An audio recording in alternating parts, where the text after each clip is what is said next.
So, hi guys! So, dito ako ngayon sa aking SeaBank dashboard. So, meron po yung bagong service offered si SeaBank. So, actually kasi may nag-text sa akin na SeaBank. Yung sabi sa text is, get access to extra funds in seconds with SeaBank Credit Loan up to 100,000 at 2.95% interest monthly with zero processing fees. Apply for a loan now. So, bali kasi naka-receive ako ng text message. So, nung pagtingin ko sa aking SeaBank app, meron na po siyang isang offered na service which is yung SeaBank Credit. So, nakalagay dito, SeaBank Credit, 2.95% interest. Yan po yung monthly niya. So, get a cash loan up to 100,000.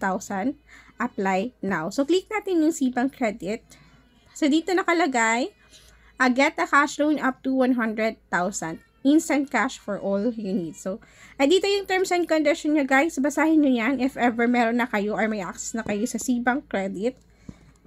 So, kasi nabasa ko na yan. And then, pati yung privacy statement. So, make sure lang na lahat ng pinapasukan nyo is binabasa nyo. Kahit pa medyo madaming babasahin. Take time. So, dito sa baba, meron naman siyang benefits. So, easy application with no physical documents. Wala siyang ibang kakailanganin na additional documents pa. Kailangan nyo pang mag-submit. Instant cash to your SeaBank account. Fixed interest rate of 2.95% per month and zero processing fee. How it works? Activate your account. So, meron akong account. Withdraw your loan. Automatic repayment on your due date. Meron naman ditong sample loan calculator. So, click natin siya. For example, kung manghihiram tayo ng 100,000 pesos up to 12 months, yung repayment niya is 11,283.33.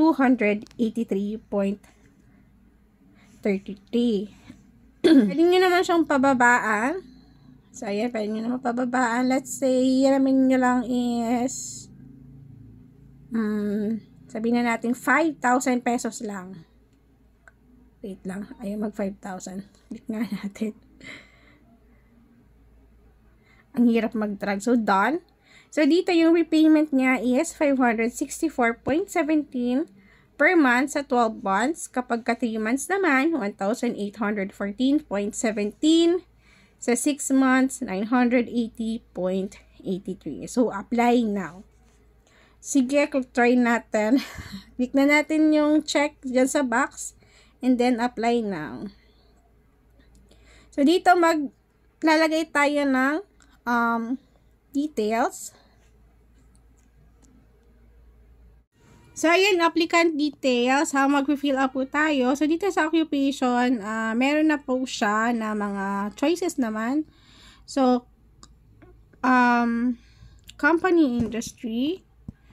Kikita nyo naman siya dyan. Kung anong klaseng pinapasukan nyo. Ayan.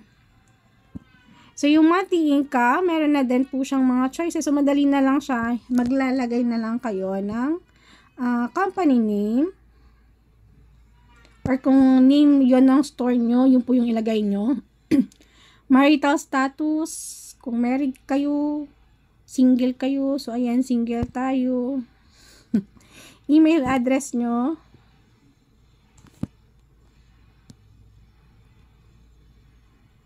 So, mag-fill up lang tayo, ha. Secondary contact number 1. So, maglalagay tayo ng contact. So, hanapin ko na lang dito yung nanay ko kasi siya lang yung pwede kong ilagay. Ayan. So, mobile number, relationship. Kailangan pa po ng secondary contact. So, maglalagay ulit tayo ng secondary contact.